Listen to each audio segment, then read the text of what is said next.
going to tell you about the day my life changed. You may have had one of those days in your life where from that point on, everything else was different. Well, I had one of those days when I was about 20 years old, and it happened at the magical kingdom, Disneyland. So I was rolling over to Disneyland with some friends. We're going to spend the afternoon and evening there, and we stopped for some lunch. I don't really remember where, somewhere near the park. And on our way into the park, I realized I had a little grumble in my tummy, and I excused myself for just a second. I went over to the bathroom, figured I'll be in and out of there. Give me a few minutes, guys. Be right out. And I didn't come out. I stayed in there for what felt like an eternity. I was there forever. In reality, it was probably like 30 to 45 minutes, which is way longer than I expected or my friends expected. And I was in pain. So not to get too graphic on you, but it's as if I was experiencing diarrhea and constipation at the same time. And if you're like me, my thought process is those are two very opposite ends of the digestive spectrum, right? But I was having both. I didn't know what was going on. As I mentioned, I was around 20 years old. This is pre-iPhone, so I can't really communicate with them out there. They're just waiting on me.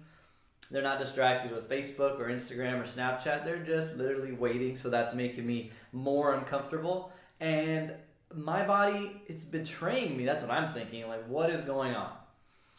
So I started thinking, what could this be from? The most, and probably what you guys would think too if you were in this situation, is whatever I ate for lunch is just not agreeing with me. It's tearing me up. It's got to get out. So that's what I thought. And eventually I came out. They were concerned just a little bit. I told them what was going on. Said, okay, I should be fine. Lunch was bad. Move on. Let's go on with our day. But then I go into the park, and a couple hours later, it happened again. And it happened again, and I told them, go do your own thing. I'll come find you. We had cell phones. They just didn't do much. They made phone calls. Remember when cell phones just made phone calls? So that's the age we're living in. So it was all good. They went and did their thing. And I dealt with the pain again. So again, we left that night. Everything, I thought, okay, I'm going to sleep it off. Well, let's hydrate. Do the things that you would do if you had an upset stomach. And I thought it was over. But that became a daily occurrence for weeks and months on end. I didn't know what was going on. So let me tell you what that level of discovery was and how we got to there. Guys, I'm Dr. Chris from Innate Family Chiropractic, and this is basically the story of how I became a chiropractor. So that day at Disneyland, things didn't go well for me at all. At this point, without getting too far into the history, I was done with doctors. I didn't want to keep going. I had been going for a long time, had been beating up my body with prescription drugs, and this time, this prescription drug took me over the edge. It was called Accutane.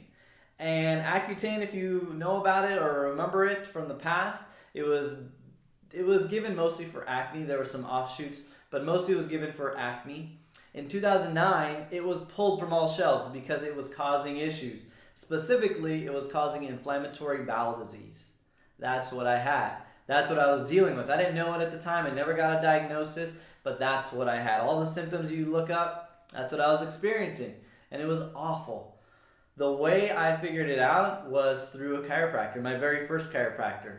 I met him, and he started going through and breaking down my health, and it quickly became abundantly clear that that medication was the chemical or the toxic load that just pushed me over the edge into this digestive distress. So, what did he recommend? He recommended that I start getting adjusted. To me, as a early 20-something-year-old dude, I didn't get it. How was cracking my bones here going to help my guts here? I mean, now I get it, right? There's a pretty simple correlation. But at the time, maybe like you guys, I didn't make a whole lot of sense. How are my bones going to change that? Well, obviously, it's not just the bones, it's the nerves. It's the nervous system and what was going on there. So it took me years later to get the full intricacies of it. But that's basically what he told me. So I started coming in. I started getting on the table. I started getting adjusted. And lo and behold, it started working. Incrementally, I got better and better. And then we added proper nutrition on top of that, and I got even better than that. And I started to exercise and work some other toxins out of my body, and then I got even better. So that whole process, it sucked. It really did. I haven't really gone back to a medical paradigm ever since. So that was a life-changing day, because as I learned more about my body and as it healed, I eventually decided I wanted to become a chiropractor. I saw the change in my own health, and then I started to hang around his office, and I started to talk to his patients and learn more about the body, and eventually he recommended that I go check out the chiropractic school that he went to. So that's what I did, and almost immediately I began the process of transferring my college credits over there and starting my chiropractic program. So that single day, that awful day at Disneyland, was no fun, but I am very grateful looking back, because it set me on a path to learn a heck of a lot about my health, to change the course of my life, and now to share that message. So I don't want anyone else to go through that. Learn from those experiences, take something away from this. If you've got some digestive stuff going on, or if your child does, or someone you know, make sure they don't start going down that path. And look, I didn't get there because I was taking drugs for digestive issues, but that's what manifested in my body. I want to make sure that we get those healthy solutions in your system earlier through safe, natural things like chiropractic care, rather than prescription drugs that have a ton of negative reactions. They call them side effects. We call them direct effects, because guess what? I took it and that was the effect. It wasn't a side thing. I got the effect immediately. So if you got something out of that, if you enjoyed that message, if you learned a little bit, even if it's learned a little bit about me and my story, I hope that it helps to inspire you and help you in your journey of health. If you are in that process, just know it's going to take a little time, but you're going to get there. Your body will respond. Just keep doing the right things. Keep feeding it the good stuff. Keep making sure that your body is nice and aligned. Your nervous system is subluxation free, and that you're rocking your health and keeping that day-to-day momentum that's going to take you to where you want to go in your health. See you guys next time. Oh, and I forgot, if you like this message, hit that like button, hit that little heart, the love button, even give it a little laugh face, whatever you want. Give it a like, give it a share, send it to someone that can use this message today. See you guys next time.